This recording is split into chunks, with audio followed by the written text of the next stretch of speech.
today I'm going to show you how to use a stick welder to lay down a bead on a piece of metal. But first of all, we'll go over safety. You want to make sure, of course, you have your safety glasses on. Even though you are wearing a welding helmet, you still want to make sure you have safety glasses on underneath it for extra precautions. Make sure you're wearing welding gloves or some kind of protective over your arms so you don't get the slag or any kind of metal coming up and burning your skin. You don't need that.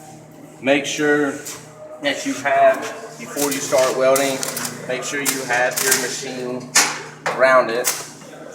You can either ground it to the material you're welding, or you can weld it to your table. Have your area clean. Make sure you have a little slag hammer to take care of after you clean up your bead. Okay, so what I'm going to use is I'm going to use a E6013 welding rod on this. It's meant for your thinner metals. And I'm just going to show you how to lay down a simple bead. Before I do that, I'm going to explain how you're going to do it. So first thing you're going to do is, with your machine off, of course, to get your bead start going, you'll strike it across the metal surface. And once your little stick lights up, has a little cherry, you'll see a little puddle start forming, and you just move that puddle further and further down the metal until you have your bead. So without further ado, I'm going to go ahead and show you how to do that.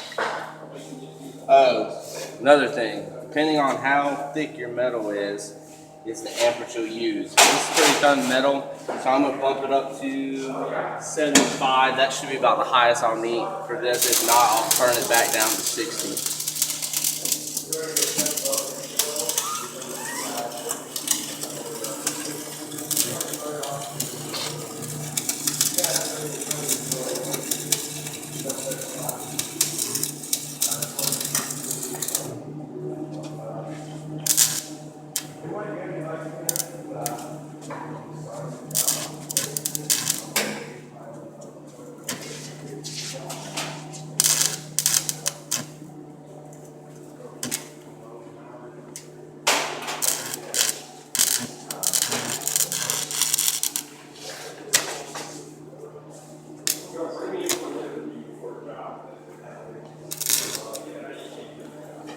Go ahead and stop. Because this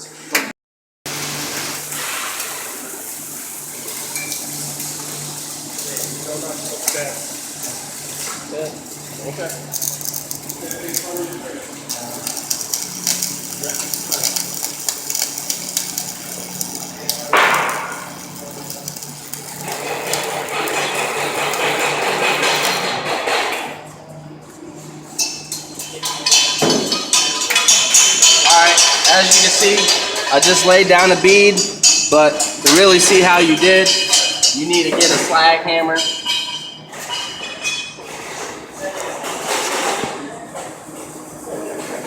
And you'll knock off your slag. And then as you can see, I got a nice little bead going on, nice and thick. Flip it over, see it's not penetrating into the metal too bad.